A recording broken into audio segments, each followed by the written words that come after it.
पंजाब के मुख्यमंत्री भगवंत मान ने कहा कि पंजाब की सियासत का असली मिजाज गांवों की सत्तों में बनता है। उन्होंने कहा कि पिंडों की सत्तों, चौपालों, गुरुद्वारों के प्रांगण और चाय की दुकानों पर होने वाली चर्चाएं ही आगे चलकर सियासी लहरों का रूप ले लेती है और वही माहौल तय करता है कि सत्ता किसके हाथ में जाएगी।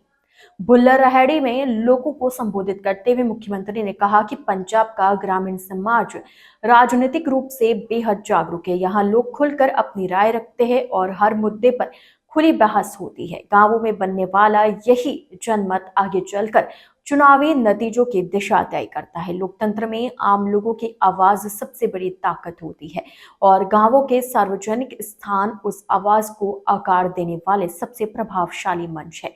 यही वजह है कि पंजाब की राजनीति में सत्तों का विशेष महत्व रहा। मुख्यमंत्री ने कहा कि सत्ते ही सरकार बनाती है और सत्ते ही सरकारें गिराती भी है। इसलिए नेताओं के लिए जरूरी है कि वे जनता के बीच रहे, उनकी समस्याओं को समझे और उनके विश्वास पर खरा उतरे।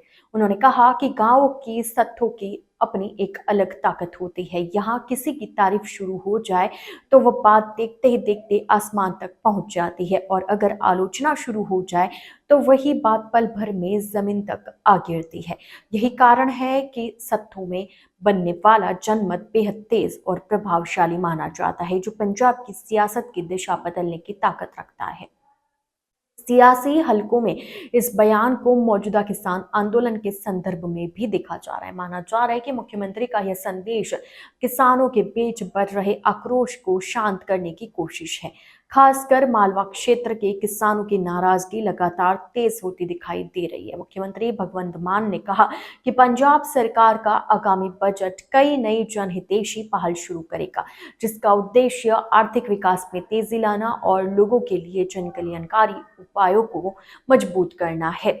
संगरूर जिले में लोक मिलने के दौरान सभा को संबोधित करते हुए और बाद में मीडिया से बात करते हुए मुख्यमंत्री ने कहा कि पंजाब सरकार ने पिछले 4 वर्षों में सार्वजनिक धन का जिम्मेदारी से उपयोग किया। उन्होंने 90% से अधिक परिवारों को मुफ्त बिजली पहुंचाई है, 881 आम आदमी क्लिनिक स्थापित किए हैं और बिना किसी रिश्वत या सिफारिश के 63,000 से अधिक सरकारी नौकरियां प्रदान की है।